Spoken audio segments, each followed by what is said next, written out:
নমস্কার বন্ধুরা, আজ আমরা মাধ্যমিক test paper page number 419 Bankura municipal high স্কুলের ম্যাথ কোশ্চেনগুলো, মডেল যে কোশ্চেনগুলো রয়েছে সেগুলো আমরা সলভ করব। তাহলে চলো, প্রথমে আমরা একের দাগের অঙ্ক থেকে শুরু করছি। দেখো, এটা এমসিকিউ কোশ্চেন। তাহলে একের দাগের এক কি বলেছে, যে বার্ষিক 5% হারে 4,000 টাকার 2 বছরের চক্রবৃদ্ধি সুদ কত হবে? তাহলে একের দাগে এক, এখানে আসল 4,000 আর সুদের হার 5%, সময় 2 বছর। এবার চক্রবৃদ্ধি সুদ, তাহলে চক্রবৃদ্ধি সুদের সূত্রটা কি? P into 1 plus R by 100, তার সময় যেখানে এখানে টি মাইনাস পি, অর্থাৎ তাহলে পি কমন নিচ্ছি। তাহলে 1 plus R means 5 by 100, P 2 minus 1, P 4,000, 1 plus 5 by 100, তাহলে এটা A square minus B square, অর্থাৎ A plus B, A minus B. তাহলে 4,000 ইন্টু 1 প্লাস 1, অর্থাৎ 2 প্লাস 5 বাই 100, আর 1 কেটে গেল, তাহলে 5 বাই 100, অর্থাৎ 4,000 ইন্টু 100 দিয়ে 200 প্লাস 5, অর্থাৎ 205 বাই 100 ইন্টু 5 বাই 100, তাহলে 1 2 3 কেটে গেল, আর 5 2 10, 2 2 4, অর্থাৎ 2 5 10, 2 2 4, অর্থাৎ চক্রবৃদ্ধি সুদ কত? তাহলে 410 টাকা। অতএব অ্যান্সারটা কোনটা হবে? তাহলে এ। তাহলে অ্যান্সারটা হলো এ। এরপরে আমরা 2 দাগের অঙ্কটা করছি। তাহলে অংশীদারি কারবারে অংশীদারদের প্রত্যেকের দেয় অর্থ হলো নিজস্ব মূলধন, না সুদ, না লভ্যাংশ, না সুদের হার। এটা কি হবে? না নিজস্ব মূলধন, অর্থাৎ অ্যান্সার হলো নিজস্ব মূলধন। অর্থাৎ তাহলে যে এ, অর্থাৎ অংশীদারি কারবারে প্রত্যেকেই তার নিজস্ব মূলধনের অনুপাত দিয়ে আমরা অঙ্কটা শুরু করি, তাহলে যেটা দেওয়া হয় সেটা আসলে তাদের মূলধন। এরপরে 3, কি শর্তে 2x² minus 3x minus k plus 2 এর সমীকরণের একটি বীজ শূন্য হবে? এবার আমরা জানি যে দ্বিঘাত সমীকরণের একটা বীজ শূন্য হয় যখন তার ধ্রুবক পার্ট, অর্থাৎ সি ইকুয়াল টু 0 হয়। তাহলে তাহলে সি পার্টটা ইকুয়াল টু 0, অর্থাৎ ধ্রুবক পার্টটা ইকুয়াল টু 0। দ্বিঘাত সমীকরণের তাহলে আমরা সাধারণ গঠনটা কি? না ax² plus bx plus C equal to 0, অর্থাৎ এই সি ইকুয়াল টু 0 হলে আমার বীজটা শূন্য হবে। তাহলে এক্ষেত্রে সমীকরণটা কি? না 2x² minus 3x minus k plus 2 equal to 0। তাহলে এটা তার প্রদত্ত সমীকরণ। তাহলে ধ্রুবক পার্ট, অর্থাৎ সি ইকুয়াল টু 0 হলে minus k plus 2 equal to 0 বা কে ইকুয়াল টু 2। তাহলে অ্যান্সার কোনটা হলো? তাহলে অতএব কে ইকুয়াল টু 2 হবে, অর্থাৎ অ্যান্সার বি। ওকে, এরপরে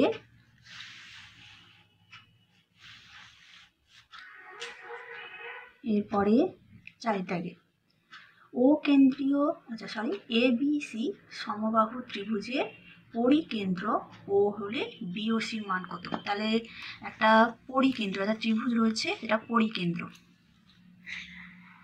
তাহলে একটা বৃত্ত পরিকেন্দ্র সমবাহু ত্রিভুজ এটা, তাহলে এটা হচ্ছে ও। এবার এর কি বলেছে, বি ও সি, তাহলে এবিসি সমবাহু ত্রিভুজ, তাহলে এবিসি যদি নাম দিচ্ছি, তাহলে এ বি সি একটা সমবাহু ত্রিভুজ। এই সমবাহু ত্রিভুজের প্রত্যেকটা কোণ আমরা 60 ডিগ্রি জানি, তাহলে কোণ এ কোণ হচ্ছে 60 ডিগ্রি, কিন্তু আমাকে জানতে চাইছে কোনটা না, আমাকে জানতে চাইছে বি ও সি, অর্থাৎ এই কোণটা জানতে চাইছে। তাহলে আমরা কি করে পাবো, দেখো আমরা জানি যে বৃত্তস্থ যে কোণ সম্পর্কিত উপপাদ্য চ্যাপ্টার থেকে আমরা কি জানি, যে এই যে বিএসি হচ্ছে বৃত্তস্থ কোণ, এর মান কত, 60 ডিগ্রি। কেন 60 ডিগ্রি না, যেহেতু সমবাহু ত্রিভুজ তাই 60 ডিগ্রি। এবার আমরা কি জানি, যে কেন্দ্রস্থ কোণ অর্থাৎ বিওসি সমান কেন্দ্রস্থ কোণ, এটা কি না 2 গুণিতক বৃত্তস্থ কোণ। কেন্দ্রস্থ কোণ বৃত্তস্থ কোণের দ্বিগুণ, অর্থাৎ 2 অফ বিএসি, অর্থাৎ 2 গুণিতক 60 ডিগ্রি, অর্থাৎ 120 ডিগ্রি। তাহলে অ্যান্সারটা কোনটা হলো, তাহলে বিওসির মান কত, তাহলে 120 ডিগ্রি, তাহলে অ্যান্সারটা হলো ডি।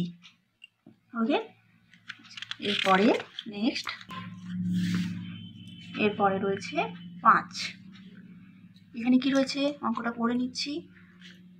ও কেন্দ্রীয় বৃত্তের বহিস্থ বিন্দু এ থেকে, তাহলে একটা ও কেন্দ্রীয় বৃত্ত, তার বহিস্থ বিন্দু এ, অঙ্কিত স্পর্শক, তাহলে এখান থেকে একটা স্পর্শক টানছি, তাহলে এই অঙ্কিত স্পর্শক এখানে বি বিন্দুতে ছেদ করেছে। এবার ও বি, অর্থাৎ ও বি বলেছে 5 সেমি, এবং এ ও, অর্থাৎ এইটা এ ও বলেছে 13 সেমি। তাহলে আমাকে এ বির মানটা জানতে হবে। এবার দেখো, যেহেতু ও বি তোমার বৃত্তের ব্যাসার্ধ, তাহলে ও বি কি না ব্যাসার্ধ, তাহলে ও বি সমান 5 সেমি।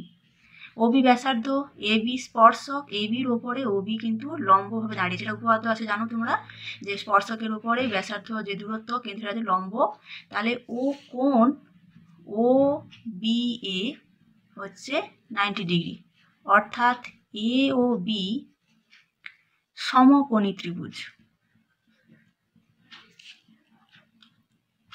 এবার আমরা জানি কি সমকোণী ত্রিভুজের নিয়মটা কি না, অতিভুজের স্কয়ার, অতিভুজ অর্থাৎ এ ও স্কয়ার ইকুয়াল টু লম্ব স্কয়ার প্লাস ভূমি এ বি স্কয়ার। এবার প্রদত্ত দেওয়া আছে যে এ ও হচ্ছে 13, তাহলে 13 স্কয়ার, ও বি হচ্ছে 5 square plus A B square. এবার আমরা সেটা সলভ করছি, তাহলে A B square equal to 13 square minus 5 square, অর্থাৎ 169, 5 5 25, অর্থাৎ এ বি স্কয়ার সমান 144। তাহলে এবার বর্গমূল করলে তাহলে এ বি সমান 12। তাহলে অতএব এ বির মানটা কত বেরোলো, তাহলে এ বির মান হচ্ছে 12 সেমি।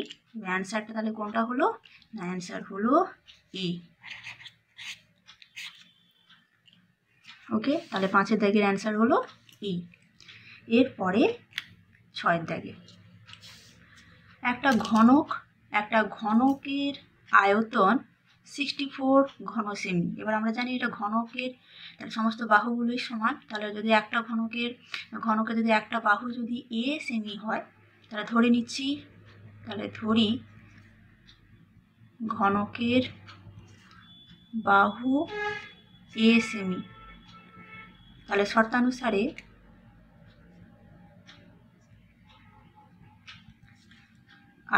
আয়তন অর্থাৎ এ কিউ সমান হচ্ছে 64।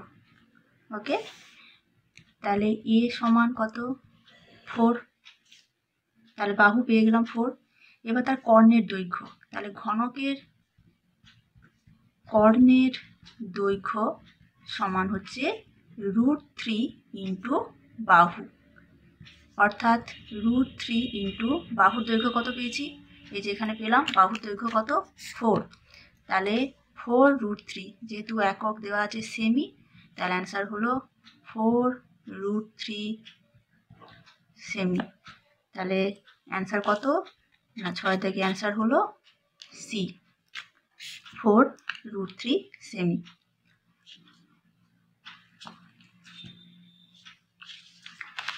এরপরে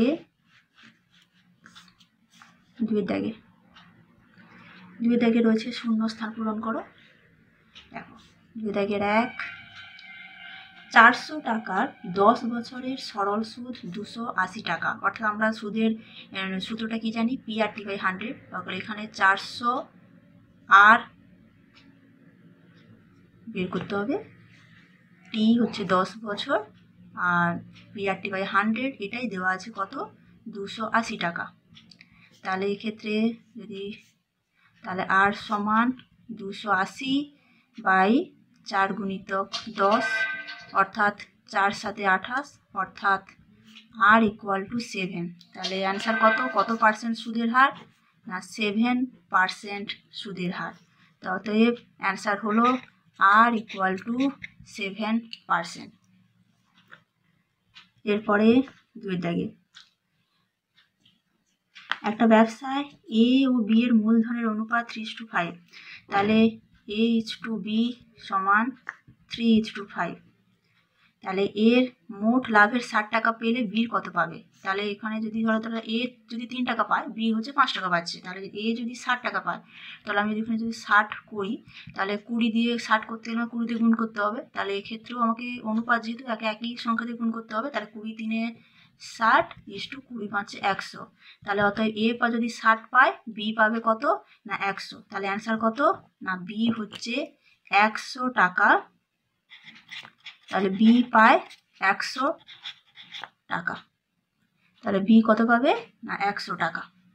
ওকে, আচ্ছা। এরপরে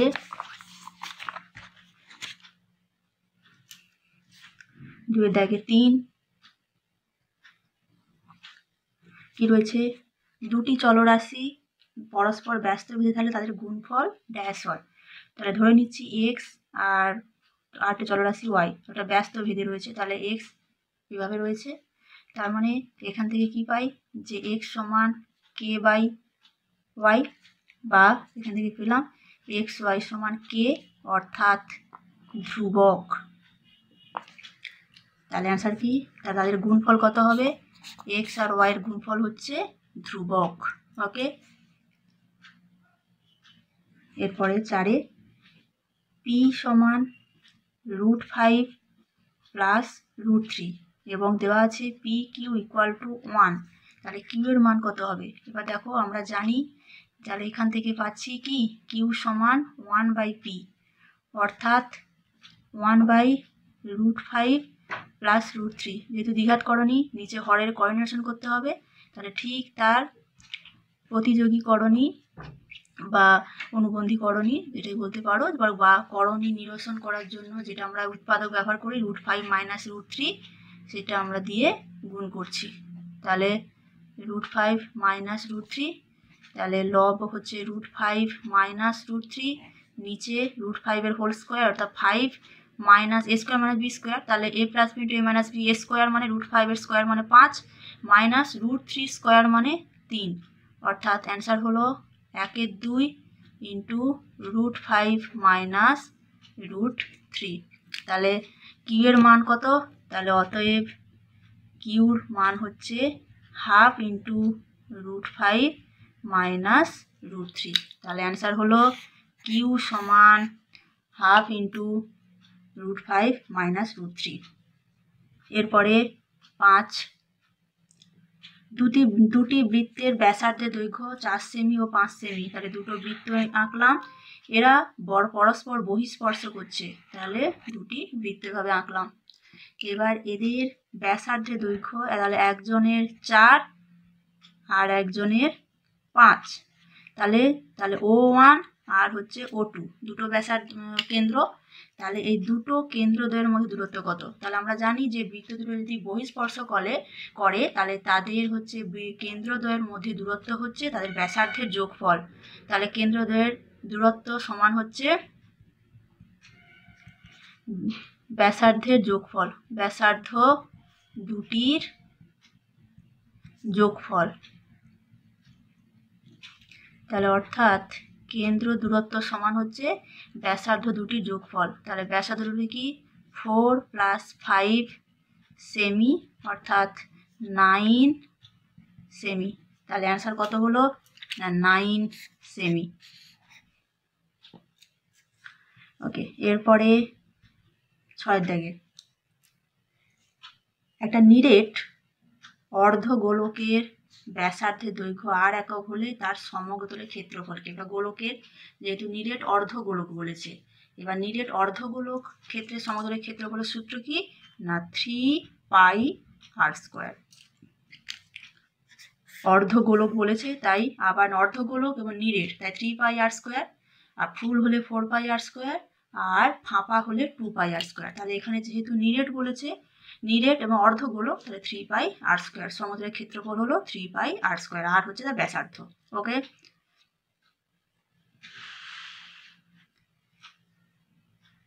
এরপরে 3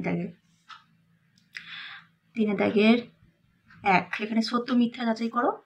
তাহলে আর টাকার বার্ষিক 2r% হারে n বছরের সমূল চক্রবৃদ্ধি হবে এত টাকা। এবার আমরা জানি যে চক্রবৃদ্ধি সুদ যদি বের করতে সমূল চক্রবৃদ্ধি, তার সূত্রটা কি না আসল বলেছে এখানে r, এবার 1 + 2r/100, এবং যেহেতু n বছর তাহলে n, কিন্তু এখানে রয়েছে n/2, তাহলে অ্যান্সারটা কি ভুল দেওয়া আছে, তাহলে অ্যান্সারটা হলো মিথ্যা। এরপরে 2, x² - x + 2 = 0 সমীকরণের বীজদ্বয় বাস্তব নয় বলেছে। তাহলে আমরা কি জানি যে বাস্তব কখন হবে না যদি বীজকার নিরূপক > 0 হয়। তাহলে এখানে নিরূপকটা দেখে নিই। তাহলে অঙ্কটা দেওয়া আছে x² - x + 2 = 0, তাহলে নিরূপক b² - 4ac সমান কত, তাহলে এখানে b কত না -1 তার হোল স্কোয়ার, -4a, a কত না 1, আর c কত না 2, তাহলে 1 - 4 × 2 = 8 অর্থাৎ -7, তাহলে <0। তাহলে এই ক্ষেত্রে <0 মানে কি বাস্তব বীজ পাবো না। তাহলে এটা কি দেওয়া আছে, তাহলে অ্যান্সারটা কি দেওয়া আছে, এটা কি বাস্তব নয় বলেছে, তাহলে বাস্তব নয় মানে কি, তাহলে এটা সত্য বলেই দেওয়া আছে যে বীজদ্বয় হচ্ছে বাস্তব নয়। ওকে, এরপরে 3 দাগে, আচ্ছা তোমরা আমার এই চ্যানেলটাকে সাবস্ক্রাইব করে রাখবে যাতে ভবিষ্যতে আমার যে সকল ভিডিওগুলো আমি পোস্ট করব সেগুলো তোমরা নোটিফিকেশান পেয়ে যাবে এবং অনেক ইজিলি তোমরা এটা দেখতে পাবে। ওকে, তাহলে এরপরে আমরা 3 দাগে অঙ্কটা করছি। x এর 15% সমান y এর 20% দেওয়া আছে। তার মানে কি x এর 15% মানে 15/100, আর y এর 20% মানে 20/100, অর্থাৎ 100 যদি ক্যান্সেল করে দিই তাহলে x/y সমান 20/15, দ্যাট ইমপ্লাইজ x/y = 20/15 = 4:3। তাহলে x/y হচ্ছে 4:3 হবে, কিন্তু এখানে দেওয়া আছে 3:4, তাহলে এটা কি, তাহলে আমার এই অ্যান্সারটা মিথ্যে।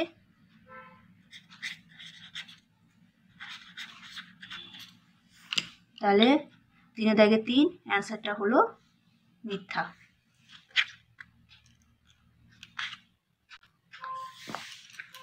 এরপরে 3 দাগে 4, দুটি চতুর্ভুজের অনুরূপ কোণগুলি সমান হলে চতুর্ভুজ দুটি সদৃশ্য হবে। চতুর্ভুজ সদৃশ্য কখন হবে, তারপরে তাদের যদি অনুরূপ কোণগুলোর সঙ্গে সঙ্গে অনুরূপ বাহুগুলো সমান, অনুপাত কিন্তু সমান হতে হবে, তাহলে তখনই সদৃশ্য হবে। তাহলে এই ক্ষেত্রে শুধু কোণগুলো সমান হলেই যে সদৃশ্য হবে তার কোনো নয়, তাহলে বাহুগুলো অনুপাত সমান হতে হবে। তাহলে এই ক্ষেত্রে সেটা দেওয়া নেই, তাই সব ক্ষেত্রে সত্যি নয়, তাই এটা হলো, এই সেন্টেন্সটা হলো, বাক্যটা হলো মিথ্যে। ওকে, এরপরে 5 দাগে দুটি বৃত্তের সর্বাধিক সাধারণ স্পর্শকের সংখ্যা 3টি। দুটো বৃত্ত যদি নিই তাহলে সাধারণ স্পর্শক 3টে কি হতে পারে দেখা যাক। তাহলে এই একটা স্পর্শক, এই একটা স্পর্শক হতে পারে, এইভাবে একটা স্পর্শক হতে পারে, আর এভাবে মানে সর্বাধিক কিন্তু 4টে হতে পারে। তাহলে এখানে 3টে দেওয়া আছে, তাহলে এই ক্ষেত্রেও বাক্যটি হলো মিথ্যা। তাহলে সর্বাধিক কিন্তু 4টে হতে পারে, তাই এই ক্ষেত্রে সাধারণ স্পর্শকের সংখ্যা 4টি। এরপরে 3-6 অর্ধগোলকের বক্রতলের ক্ষেত্রফল ভূমির ক্ষেত্রফলের দ্বিগুণ। অর্থাৎ অর্ধগোলক, তাহলে এদিকে এটা অর্ধগোলক যদি এঁকে নিই তাহলে এটা হলো তার অর্ধগোলক, এইখানটা একটু এইভাবে তার রয়েছে।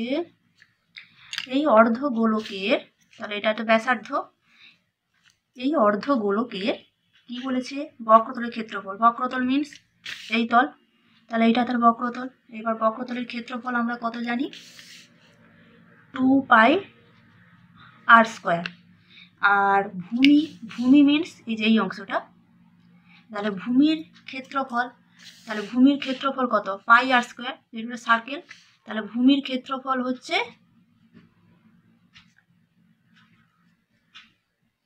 সমান πr²। তাহলে ভূমির ক্ষেত্রফল সমান πr²। আর বক্রতলের ক্ষেত্রফল 2πr²। তাহলে এখানে ইজিলি দেখতে পাচ্ছ, তাহলে বক্রতলের ক্ষেত্রফল ভূমির ক্ষেত্রফলের দ্বিগুণ, তাই তো। তাহলে এক্ষেত্রে এটা দেওয়া আছে সত্য। ওকে, তাহলে আমরা 3-6 তাহলে কি পেলাম, বাক্যটি হচ্ছে সত্য। অর্ধগোলকের বক্রতলের ক্ষেত্রফল ভূমির ক্ষেত্রফলের দ্বিগুণ। ওকে, আজকে আমরা 1, 2, 3 এই পর্যন্ত অঙ্ক করেছি। এরপরে আমার ভিডিওতে আমি বাকির অন্য দাগগুলো 4 থেকে আমরা অঙ্কগুলো করব। তোমরা হচ্ছে এই ভিডিওটা ভালো লাগলে তোমার বন্ধুদের সঙ্গে শেয়ার করো, লাইক করো, কমেন্ট করে জানাও আরও কীভাবে করলে ভালো হবে, তোমাদের মানে সুবিধে হবে। তবে আজকে এই অঙ্কগুলো তোমরা প্র্যাকটিস করো। ওকে, টাটা, বাই বাই।